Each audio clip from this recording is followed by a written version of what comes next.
नमस्कार और आज की बड़ी खबरों में आपका स्वागत है और मैं हूं आपके साथ निशा भारद्वाज। और आज की इस बुलेटिन में बात करेंगे यूजीसी के नए नियमों पर छिड़े विवाद की। बताएंगे आपको दिग्विजय ने क्यों शेयर किया प्रेमानंद महाराज का वीडियो। दिखाएंगे आपको कि क्या 1 महीने में पूरा हो जाएगा गंगा एक्सप्रेस वे का काम। और बुलेटिन के आखिरी में देखेंगे कि गंगोत्री धाम में गैर हिंदुओं की एंट्री पर बैन क्यों लगा है। लेकिन दिन भर की तमाम खबरों से पहले एक नजर सुर्खियों पर। 77वें गणतंत्र दिवस पर दिखे 8 बदलाव। पहली बार 2 चीफ गेस्ट, महिला कमांडेंट के नेतृत्व में पुरुष रेजिमेंट और सेना के युद्ध का लाइव डिस्प्ले। गणतंत्र दिवस पर ताजमहल में हिंदू संगठन ने फहराया तिरंगा। कोलकाता में टीएमसी बीजेपी समर्थक आपस में भिड़े, बीजेपी का आरोप जनसभा का मंच फूंका, लाउडस्पीकर को लेकर हुआ विवाद। यूजीसी के नए नियमों पर विवाद। यूजीसी के नए नियमों की वजह से देश के अलग अलग राज्यों में विरोध की खबरें सामने आई हैं। इस मामले पर अब बीजेपी नेता निशिकांत दुबे ने सोशल मीडिया पर लिखा कि मोदी है तो मुमकिन है, विश्वास रखिए, यूजीसी नोटिफिकेशन की सभी भ्रांतियों को दूर किया जाएगा। उन्होंने बताया कि संविधान को आर्टिकलों 14 एवं 15 के अनुसार अनुसूचित जाति, अनुसूचित जनजाति, पिछड़े वर्ग और सामान्य वर्ग में कोई फर्क नहीं है। दिग्विजय ने शेयर किया प्रेमानंद महाराज का वीडियो। कांग्रेस के वरिष्ठ नेता दिग्विजय सिंह ने प्रेमानंद महाराज का एक वीडियो पोस्ट करते हुए लिखा है कि मुझे समझना है कि सनातन धर्म क्या है। उन्होंने लिखा कि स्वामी प्रेमानंद महाराज जी का ये वीडियो अवश्य देखें और समझें सनातन धर्म क्या है। क्या सनातन धर्म में शूद्र परिवार में जन्मे शूद्रों के लिए कोई स्थान है? उन्होंने सवाल पूछते हुए कहा है कि वर्ण व्यवस्था क्या है। उन्होंने कहा कि हमें ये जानना है। 1 महीने में पूरा कीजिए गंगा एक्सप्रेसवे का काम। उत्तर प्रदेश में गंगा एक्सप्रेसवे का काम तेजी से चल रहा है, जिसको लेकर बीते दिन सूबे के मुख्यमंत्री योगी आदित्यनाथ ने एक हाई लेवल की बैठक की है। इस बैठक में उन्होंने अधिकारियों को निर्देश दिया कि गंगा एक्सप्रेसवे का निर्माण फरवरी 2026 तक पूरा हो जाना चाहिए। सीएम योगी ने कहा कि मेगा इंफ्रास्ट्रक्चर और विकास परियोजनाएं तेजी से उत्तर प्रदेश की आर्थिक समृद्धि और निवेश के एक नए केंद्र के रूप में स्थापित की जा रही हैं। इन सभी योजनाओं को टाइम पीरियड और गुणवत्तापूर्ण तरीके से पूरा करना सरकार की पहली प्राथमिकता है। मणिकर्णिका पर सियासी संग्राम। समाजवादी पार्टी और प्रशासन के बीच लगातार नोकझोंक की खबरें सामने आती रहती हैं। समाजवादी पार्टी के लोगों को मणिकर्णिका घाट जाने से रोकने के लिए पूरे बनारस को छावनी में अब तब्दील कर दिया गया है। बनारस से सटे जिलों पर भी प्रशासन की नजर है। समाजवादी पार्टी के चंदौली सांसद वीरेंद्र सिंह और उनके समर्थक दर्जनों नेताओं को मणिकर्णिका घाट लेकर जाने वाले थे। उनको भोजीपुर के पास पुलिस ने रोक दिया और जाने नहीं दिया। सांसद अपने बाकी नेताओं के साथ अब धरने पर बैठे थे।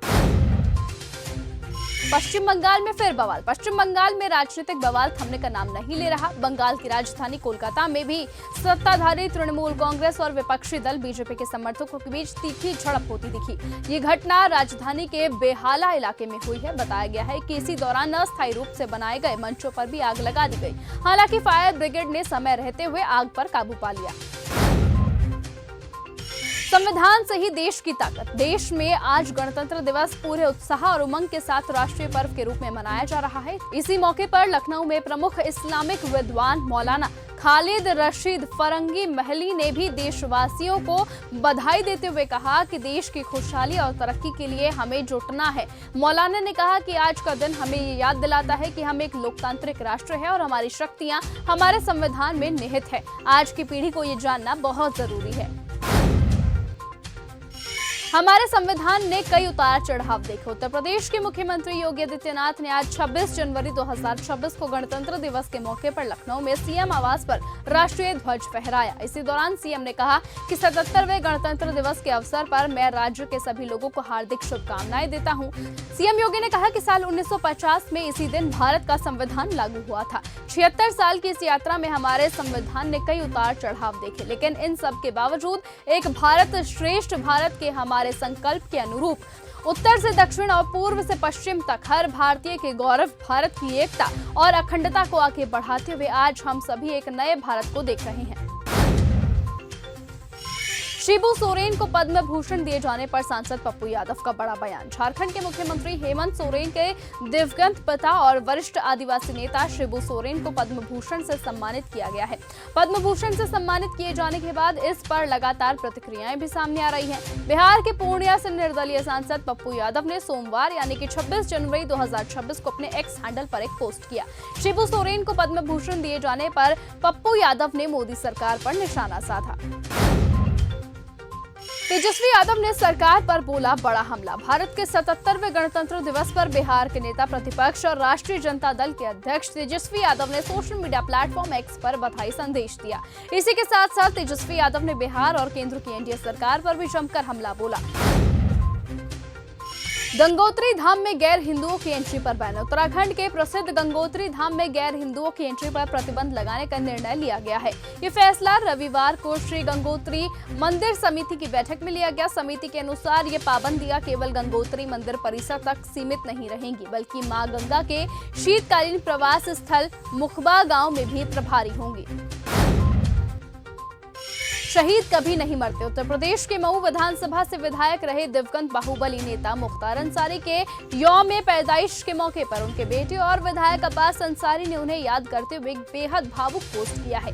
विधायक अब्बास अंसारी ने अपने सोशल मीडिया हैंडल फेसबुक पर एक पोस्ट जारी किया और उन्हें शहीद बताया। ये पोस्ट अब वायरल है और उनके समर्थक और चाहने वाले लाइक के साथ साथ इस पोस्ट पर अब कमेंट्स भी कर रहे हैं।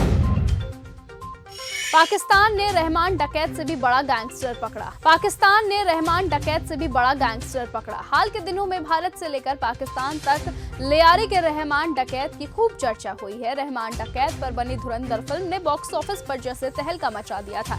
वहीं अब पाकिस्तान की पंजाब पुलिस ने रहमान से बड़े डकैत को पकड़ा है। इस डकैत का नाम गोरा उमरानी है। गोरा पर 1 करोड़ रुपए का इनाम था।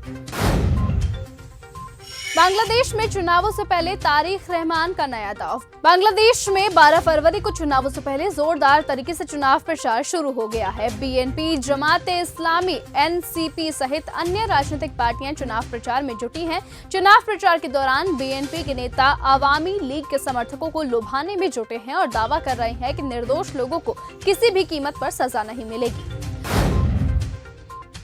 अमेरिका में प्लेन क्रैश। अमेरिका के मेन राज्य में बंगौर इंटरनेशनल एयरपोर्ट पर प्लेन क्रैश की खबरों के बीच रनवे को बंद कर दिया गया है। मेन के बंगौर इंटरनेशनल एयरपोर्ट पर एक छोटे पैसेंजर जेट के क्रैश होने की खबर सामने आई है। यहां पर भारी बर्फीले तूफान की स्थिति बनी हुई है। पैसेंजर जेट क्रैश होने की वजह से यहां प्लेन उल्टा हो गया। इसमें 8 लोग सवार थे। धमाके की आवाज इतनी तेज रही कि ये मीलों दूर तक सुनाई दी गई। तो वहीं इस धमाके के बाद एम्बुलेंस मौके पर पहुंची और घायलों को ले जाएगा। भारत अमेरिका ट्रेड डील में ट्रंप विंस का रहे रोड़ा। अमेरिका के टेक्सास राज्य में रिपब्लिकन पार्टी से सांसद टेड क्रूज, जो 2028 में रिपब्लिकन पार्टी के राष्ट्रपति उम्मीदवार की दावेदारी पेश करने की तैयारी कर रहे हैं, उन्होंने एक बड़ा खुलासा किया है। ट्रेड क्रूज के मुताबिक भारत के साथ अमेरिका के ट्रेड डील होने में जो लोग रोड़ा अटका रहे हैं उसमें प्रमुख है व्हाइट हाउस में इकोनॉमिक एडवाइजर पीटर नवारो, उपराष्ट्रपति जेडी वेंस और कभी स्वयं राष्ट्रपति ट्रंप। तो फिलहाल आज की इस बुलेटिन में सिर्फ इतना ही। देश और दुनिया की तमाम बाकी खबरों के साथ ऐसे ही जुड़े रहने के लिए आप बने रहिए हमारे साथ और ऐसे ही देखते रहिए न्यूज़ गंगा। नमस्कार।